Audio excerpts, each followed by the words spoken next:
Bangladesh, the world's largest delta, is one of the most climate-vulnerable countries in the earth. The slow onset climate-induced risks, like sea level rise, salinity intrusion, drought, increase of temperature, and changes in precipitation, and climate extremes like floods, cyclone, tidal surges, heavy rainfall are seriously active in Bangladesh. Climate change-induced hazards have grave impacts on ethnic communities' life, as 100% of them are dependent on agriculture-based livelihood, predominantly as agri-labourer in agriculture crop production. Increasing agricultural droughts and sea level rise induce salinity, and subsequent maladaptive measures taken by large farmers have serious impacts on the life and livelihoods of the Adivasi living in sea level rise and drought-prone areas in Bangladesh. আগে এরকম যেরকম পানি হত রে এখন সেরকম পানি নেই এখন হানিকের আবাদ পানি সেরকম নি হইলা আগে যে এলাকার আগে যে ধানগুলো হত রে 15 থেকে 20 মন করে হত রে আর এই নোনা পানির কারণে এখন ধান হওয়াতেই 10 থেকে 12 মন This additional climate change-induced risk is further marginalising the Adivasi people, and they are pushed back toward extreme poverty and sufferings, living in the climate change hotspots and exposed by climate extremes and slow onset changes. Bangladesh is well known to be one of the most vulnerable countries to the impacts of climate change. Within Bangladesh, the impacts and vulnerability vary on two parameters. The first one being geography, and some of the most vulnerable areas are the low-lying coastal areas where we're already seeing salinity intrusion, partly through sea level rise and partly through low flows, particularly in the river Ganges, and also in the northwestern part of the country around Nauga, which is a dry zone and is prone to droughts during the dry period in Bangladesh.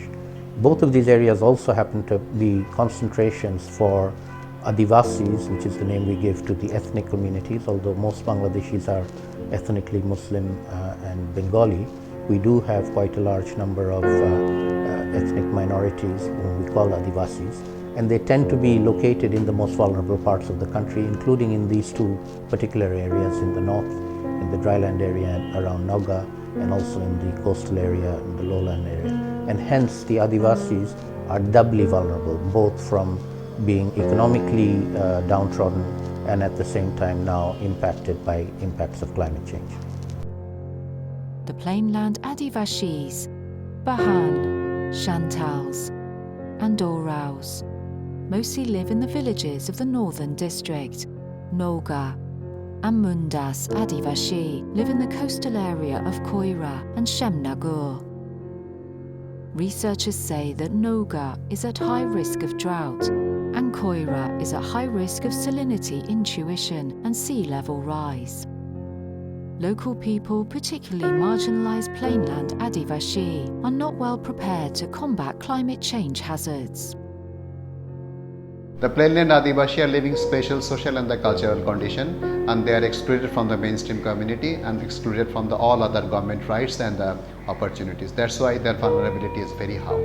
So considering this issue, HECSEPAR has piloting the project focusing on the three major issues. One, the financing model that include the accessibility of the finance, and second one is that we have taken the technical adaptive livelihood. And lastly but not least, we are also focusing at the national level for the policy influence in favor of Adivasi and Dalit. Considering the climate change vulnerabilities, HECSEPAR facilitated selection of livelihood options, and thus the following options have been selected: vermicompost, sheep rearing, native chicken rearing, crab fattening. Vermicomposting is the process of turning cow dungs into compost fertilizer using earthworms. The earthworms consume the cow dung, and the casting of worms is the compost. Usually, ethnic community people use cow dung as fuel, which is responsible for greenhouse gas emission.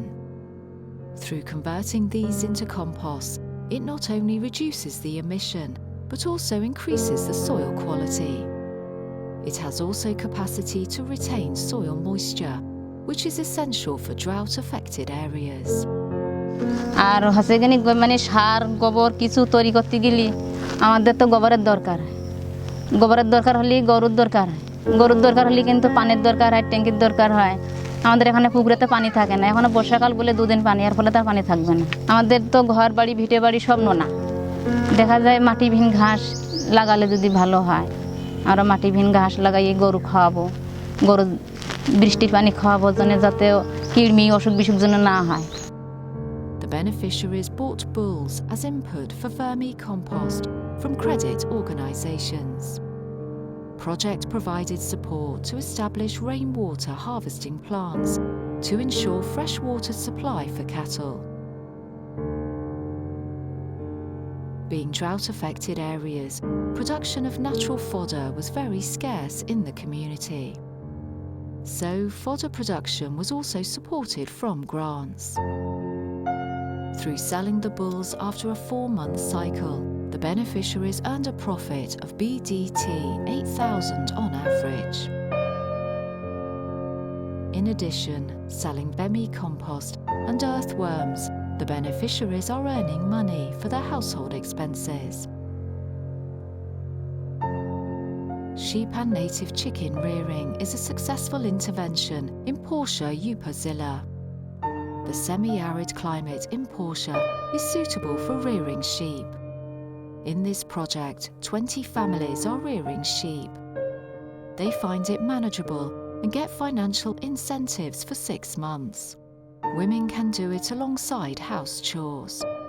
পানিকের জন্য কৃষি ক্ষেত ধান রোপেক জায়গা নাই কে গাছ লাগাই রাখা আম্বা বাগান, সেজন্য হানিকে হাতি যে হানি কা চিন্তা করবে, এই জন্য বিএসডিও এবং বরেন্দ্র হানি লোন কারলি এই লোনকে লেকে হানি মুরগি এবং ভেড়া পালন করে খোঁজাতে। Crab fattening is another adaptive livelihood model in saline-prone Koira area. Koira is well known for shrimp and crab cultivation. Crabs are more immune to virus attack and other diseases than shrimps. It has a wide range of tolerance against salinity. আগে যেরকম হানিকে মিষ্টি এলাকা গরু সেগের এগুলা হানি মিষ্টি লবণাক্ত পানি এইসব গাছপালা ফসল আদি হানিকে রাখায়, সেগুলা হানি সব নষ্ট হয়ে যায় এই লবণাক্ত কারণে। এখন হানি স্বাবলম্বী হয়নি পারাতি, তার জন্য হানি খাঁকড়া চাষ হানি কেড়ে খোঁজাতি। Hegzepa believes that the project will empower marginalised ethnic minority to tackle climate change-induced disasters and hazards effectively, ensuring a safe and a sustainable life. Hegzepa model would be replicated by other ethnic minority communities for adaptation and resilience to climate change. Hegzepa also emphasises on policy influences to make an institutional mechanism for developing ethnic minority-friendly policy frameworks to ensure their sustainable adaptation options.